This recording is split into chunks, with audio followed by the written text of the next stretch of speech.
आनंदाची गोष्ट आहे की काशीगाव ते दहिसर हा मेट्रोचा एक टप्पा त्याचं टेक्निकल टेस्टिंग आपण करतो आहोत।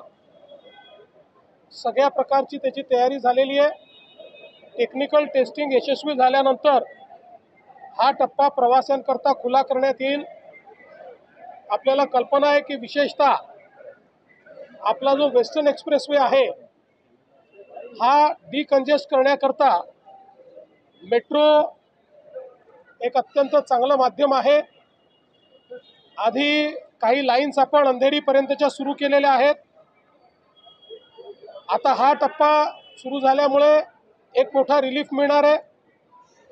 पण नेताजी सुभाषचंद्र मैदानापासनं तर अगदी शेवटच्या टोकावर बांद्र्यापर्यंत सीमलेस कनेक्टिव्हिटी ही आपल्याला या वेस्टर्न एक्सप्रेसवेवर करायची आहे। त्याचं काम विविध टप्प्यांमध्ये या ठिकाणी चाललेलं आहे।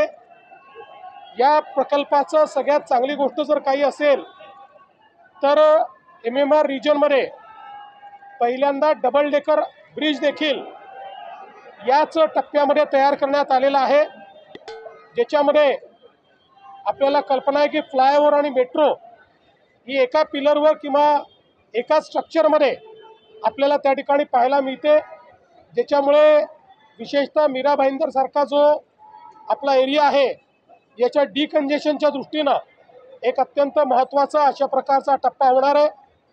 पलीकडे आपल्याला कल्पना आहे की डोंगरीपर्यंत हा सगळा टप्पा नेताजी सुभाषचंद्रपासनं मैदानापासनं जाणार आहे आणि तिकडे याचंच एक्सटेन्शन हे विरारपर्यंत आपण नेतो। म्हणजे लवकरच विरारपर्यंत आपल्याला या ठिकाणी मेट्रोचा प्रवास करता येईल। त्यासोबत विविध प्रकारच्या कनेक्टिव्हिटीने या सगळ्या मेट्रो आपापसात जोडल्या जात आहेत आणि म्हणून लोकांना एंड टू एंड सोल्युशन या माध्यमातून मिळत आहे।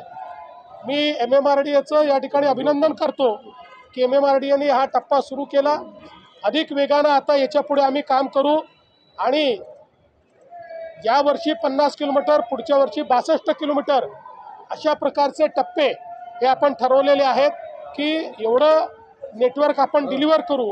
आणि मेजर नेटवर्क जे आपण 2019 पासनं सुरू केलेलं आहे 15 ते 19च्या मध्ये, हे सगळं नेटवर्क 27च्या शेवटापर्यंत पूर्ण करण्याचा आपला मानस आहे, जेणेकरून मुंबईमध्ये आणि MMR रिजनमध्ये लोकांना प्रवासाकरता अत्यंत त्या ठिकाणी फायदा होईल। आज मी MMRDAचं या निमित्ताने मनापासून अभिनंदन करतो।